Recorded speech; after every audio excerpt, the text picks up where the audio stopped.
সর্বোচ্চতে। এর উপরে আর কোনো পাহাড়ে যাওয়ার পথ বা কোনো উঁচু স্থান আমি দেখতে পাচ্ছি না। ওই পাশে যেগুলো দেখা যাচ্ছে ওগুলো অন্য স্তর। আগে বিশাল গর্ত পার হয়ে আবার উঠতে হবে, তো ওইটা অন্য পাহাড় হিসেবে বাদ।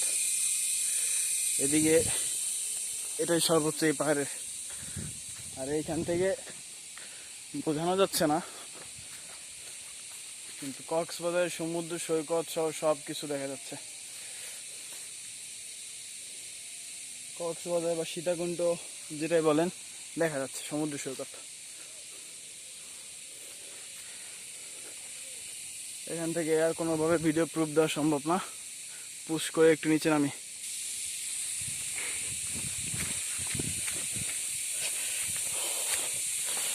বন্ধুরা অনেক নিচে রয়েছে, আমি একা একাই নিজে স্টামিনা খরচ করতে চলে আসছি ঝর্ণার জন্য। কিন্তু এটা শুধু পাহাড়ের মাথায়, ঝর্ণার শেষ অবধি যাওয়া এত অল্প সময়ে সম্ভব না। তো আসতেছে যে কোত্থেকে জলটা, এটাই বুঝতে পারলাম না। পাহাড়ের উপর থেকে এত পানি কোত্থেকে বেরোয়।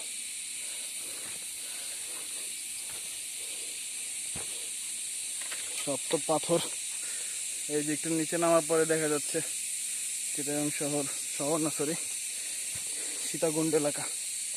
সীতাকুণ্ড ঝর্ণা,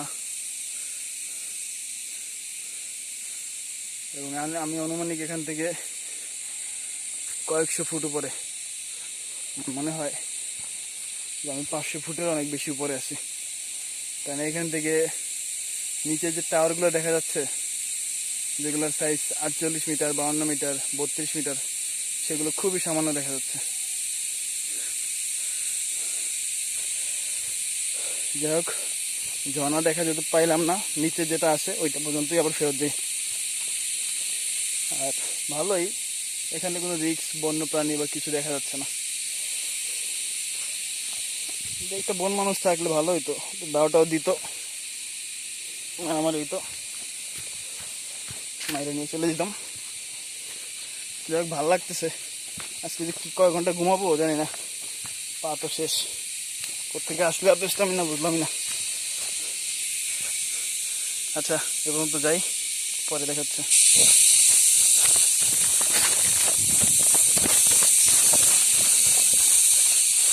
অনেক নিচে চলে আসছি, নতুন দেখাচ্ছে।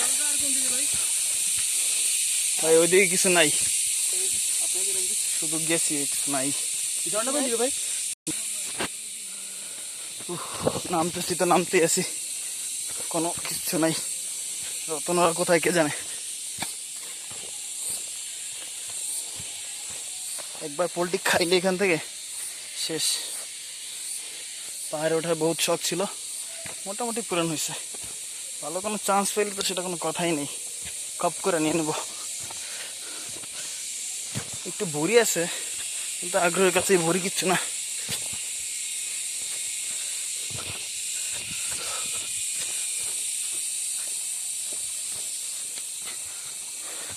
যত নামি ততই গভীর, ততই নিচে নামতেছি শুধু।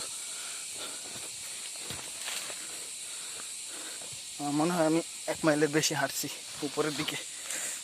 1 মাইল না হোক, সেটা 500 মিটার হবে।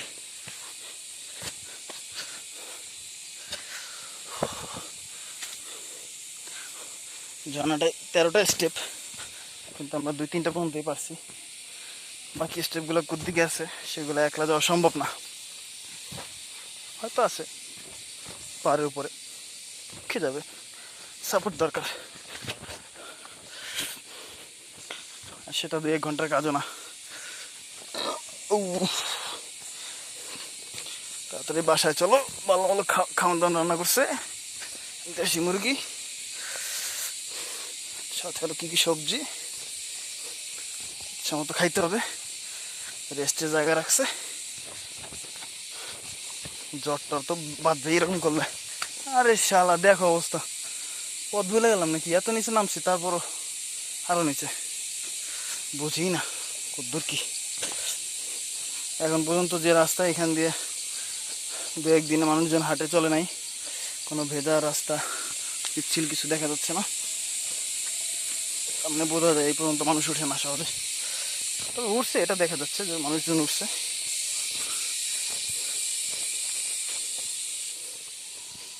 একটা বন্য প্রাণী দেখা পেলে ভালো লাগতো, বনে যেদিন বন্য প্রাণী না থাকে। আচ্ছা, নেক্সট টার্গেট সীতাকুণ্ড। রতন,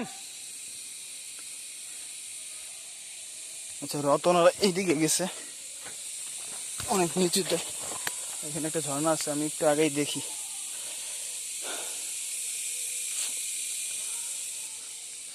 রতন, তোমার ফোনও দিল না। এখানে ফোনের যে নেটওয়ার্ক, ফোনের নেটওয়ার্কের উপর ভরসা করা একদমই যাবে না।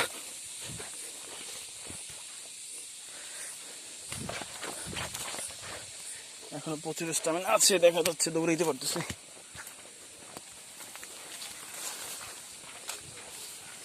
ঝর্ণার শব্দ হচ্ছে, লোকজনের আওয়াজ।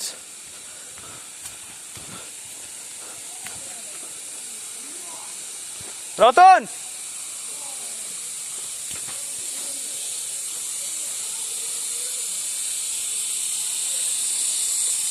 ওই রতন। আচ্ছা, ভিডিওটা এখানে শেষ করি, দেখি ফোন দিয়ে ওদেরকে।